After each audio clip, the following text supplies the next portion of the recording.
Hey there guys, it's Metro and glad to be back with videos. Battle for Azeroth has been out for almost a full week now and there's been a lot to do, let's put it that way. But one of the things that a lot of people have been asking me about early in the streams and the progression of Battle for Azeroth is, you know, some topics, videos that I would have made in the later days of Legion.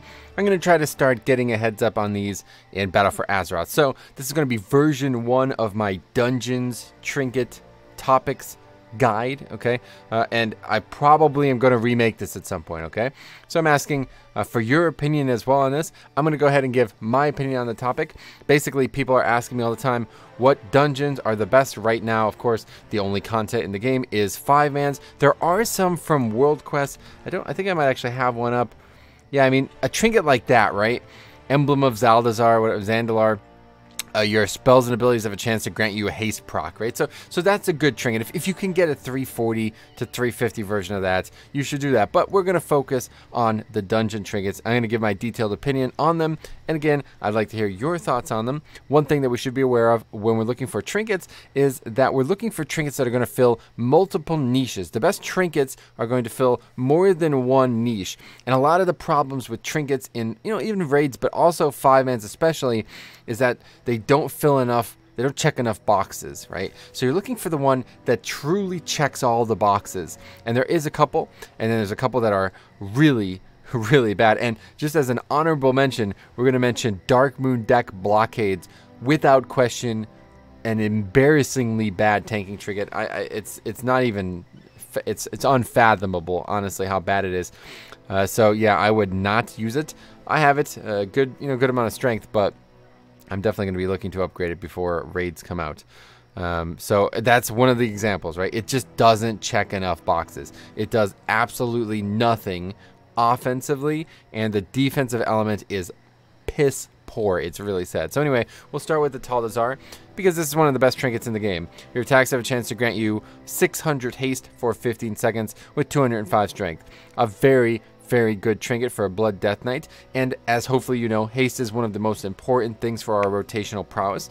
Now, I'm not in love with the haste proc. In fact, I would much rather if it was static haste and then a strength proc. That would be way better in my opinion, but it is a very good, a solid option. If you get it, you should definitely hang on to it. Regardless, you know, you're probably going to find it later in the expansion as well with Mythic Plus.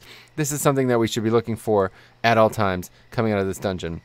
Unfortunately, nothing in Freehold, but I did want to bring up that if for some reason, if we ever do end up with Heartland's Loaded Dice, I'm so upset that this is only Agi. This is one of the coolest trinkets in the game, and of course, something that we would have seen similar Anger Boda for Mauve Souls would have been something I would have been farming forever, especially considering how much good gear there is for Blood Death Knight in Freehold. So let's move right on. We got King's Rest next, which is a Horde-specific dungeon out of the gate, but eventually Alliance can unlock it too. By this point, most people will probably have unlocked it. It's a pretty much straight tanking. I mean, obviously it's got strength instead of stam or something like that, but it's obviously just a strength trinket, or I'm sorry, it's just a like a defensive trinket. Does nothing really for offense. It's a 1.5 minute cooldown, and it only absorbs 15k damage. I don't like this trinket at all, and I think it's one of the ones that are abysmally poor. I haven't tried it myself. I didn't get it on the beta, and I didn't get it on live. So if you guys know more about this, let me know. But a 15k absorb, that just does not cut it. I certainly don't think that's going to be any good. And I could see it kind of being along the lines of the dungeon trinkets that we might have seen.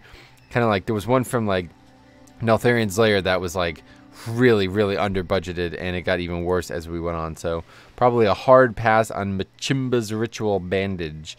Now, Briny Barnacle is interesting. Your attacks have a chance to inflict Choking Brine, dealing, let's ignore that number, damage every 0.9 seconds for 6 seconds. If the target dies with Choking Brine, it splashes to all targets within 8 yards and somebody stands directly in front of your character. So yeah, I don't know what's up with that number. I think that is a joke. Maybe somebody's probably trolling with that number. I had this trinket on the beta, and it was actually pretty decent. But there was a very low item level version of it, and I was very undergeared at the time. So the fact, you know, the effect itself, let's just look at the effect. The effect itself is not bad, but again, it doesn't really check enough boxes. In fact, I'm pretty sure it's just a DPS trinket. Like, I guess it's probably made for damage dealers, and we can get some benefit for it. So is that benefit going to be valuable? And maybe that's why the number is so low, but yeah, I wouldn't use this trinket. I mean, it has a static strength. A lot of trinkets have static strength, so the effect is not worth using. But if for some reason that number ever changes from 3 to 3 to something with 4 digits, yeah, maybe we could have a talk about that. But anyway, Shrine of the Storm, that's it. Siege of Borealis has no trinket. Temple of Sethralis have a very interesting trinket. Once again, the number on it is absurd. I'm not even going to go through it. All I want to tell you is that a very interesting situation here. This trinket, at least I haven't tested it on live, but it was like this on the beta. This trinket requires you to stand still when you use it. It's like a channel. It stacks up to 3 times, blah, blah, blah. Over 2.7 seconds, the damage comes out. And you have to stand still while you're channeling it. If you do not, it will break. So, yeah, I will never use this trinket. This is a trinket that's like, if I get it, I'm just going to vendor it because there's pretty much no way I'm ever going to use it. You know what I mean? But, yeah, I don't know. Maybe it'll end up being good for AoE situations. I thought it was going to be good on the beta, but I just could not use it properly as it was something that you needed to, obviously, stand still for. Now, this trinket is very, very interesting. 2-minute CD, large AoE fire damage. I think this is a great trinket. It's, again, not hugely powerful, but that's a number that's realistic. 7.5k fire damage split amongst all targets in the area. That is not bad at all. And that is a trinket that does check some boxes. Very good for Mythic Plus. Doesn't help you defensively, but if you're looking to go pure offense for 5-mans, this is not a bad option. So, you know, if you find yourself with this, I had it on the beta and I got great use out of it. It was great for burst. I do believe that number is going to scale with attack power, so that, you know, the situation here with the Azurite trait for strength on a Dancing Rune Weapon, pop Dancing Rune Weapon, throw that thing out, you're going to get a lot of damage out of this trinket, especially on maybe like 3 targets. You know, if you're hitting like 7 or 8 targets with it, it's not going to do a ton of damage to each mob, but the small splits, really valuable, especially if it does end up going with strength there. Now, Underrot, here we go. This is the one. If I could recommend a trinket, people come in the stream, what trinket should I go for? Here you go, okay? Your attacks and attacks made against you have a chance to trigger spores to grow for 4 seconds before bursting. When they burst, they restore 4,605 health to you and deal 1,628 damage split among. This checks all the boxes. It does damage, it heals you, and it's great for 5-man packs because it's spread. Spread damage is what we want on a trinket. Anything like that is going to be very valuable, and I have to say, this is the #1 trinket. If you can get any trinket, if there was a vendor that you could buy 1 trinket from a 5-man, I want you to buy this trinket, okay? It's going to heal you, it's going to do damage, and it's going to be spread damage. This is exactly what we want, and it has, obviously, strength on it. Now, if only it has haste on it, that would be easily a slam dunk. But regardless, I would really recommend it.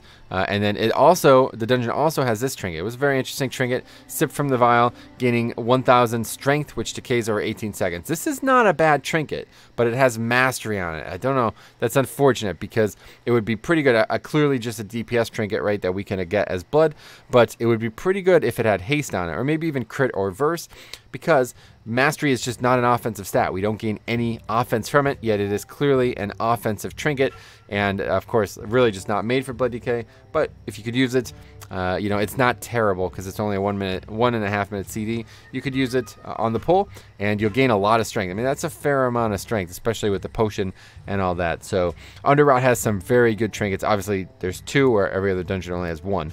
Now, Jess's Howler, this is one that I use a lot on the beta. Lets out a motivating haul, granting almost 1,000 versatility for 12 seconds, split among you and up to 4 nearby allies. For each ally you motivate, you gain an additional 119 versatility 2-minute CD. This is perfect. Lines up obviously perfectly with Dancing Rune Weapon, and I would heavily recommend using it if you can get it. It's a very, very good 5-man trinket, giving people verse. I mean, this is a trinket that's, in my opinion, made for Mythic Plus. I don't know why. I can't imagine it being very good for raids, especially depending on. So nearby, that's kind of the operative word. I don't know the answer to this. If you guys do know, how nearby they have to be to benefit from this. But obviously you want to hit as many people with it as possible. You want to hit the whole group if possible. You get a lot more versatility. And this is a trinket that just really plays well with Death Knight. 2-minute CD, strong, gives a little bit of power to the group, checks some boxes, you know. Versatility, offense plus defense, give a little bit of utility. Very good option. If you can get this, I would say this one and the Sporepod, or whatever, yeah, the Lingering Sporepod. You know, these would be the two ones I want to try to get months from now. Like when we were talking about BFA Mythic Plus in, say, you know, January, these are the ones we're farming. TLDR and, you know, the, what was it? Freehold? No, you know what I'm talking about. Underrot, there we go. And Waycrest Manor, final trinket. Your attacks have a chance to grant you 600 crit for 15 seconds. This is a trinket that, yeah, it's very low tier if you ask me. Crit is not a stat that we want, and it doesn't check any boxes. All it gives us is offense effectively. Very, very, very little defensive benefit from having crit, and it's not like it has haste or anything else on it that would be beneficial to us as a Blood Death Knight. So, once again, Waycrest Manor, a very bad trinket. I would not use it. TLDR has a pretty good trinket, a trinket that, you know, depending on what else is available out in the game, I would definitely see myself, you know, farming TLDR Mythic Plus, trying to get it. Underrot has an incredibly good trinket, ticks all the boxes. This is definitely the best trinket in 5-mans, in my opinion, currently. And it has a decent trinket, would be good if it had a different secondary stat on it, but it's pretty good for burst DPS, which of course can translate to some type of off or defense as well. Temple of Sethralis, that trinket I will literally never use, even if I do get it. Cedar Bralis, no trinket. Shrine of the Storm, abysmally low number on that trinket, but it had the potential to be good if it was just a real value. King's Rest, this trinket is purely defensive, but again, you know, you never know. This might be a trinket that ends up being better in the hands of a damage dealer than a tank, because, you know, there are those situations where you've seen in the past, especially damage dealers, like situational, you know, they're trying to survive a big hit and they need a 5,000 absorb, you know what I mean? So, or 15,000 absorb, that is. So that's not bad. That's not a small number for a damage dealer. It's just a small number for a Blood Death Knight. And then of course the TLDR has a very solid trinket. You know, pretty stable. Haste proc is not terrible. If it procs at the right time, it can be very, very good. So if I was going to say what trinkets am I going to be targeting, what mythic pluses am I going to be farming, trinkets in mind, it's going to be a TLDR, it's going to be Underrot, and it's going to be TLDR. So if you guys have any questions, let me know. Again, this is a work in progress. I'm going to be making a couple videos like this over the next few weeks. If you guys have any topics you would like to see, please leave them down below. If you would like to talk about this topic, tell me some things that I've maybe missed, let me know. Otherwise, we will see you guys in the next one. Hope you're enjoying Battle for Azeroth as much as I am.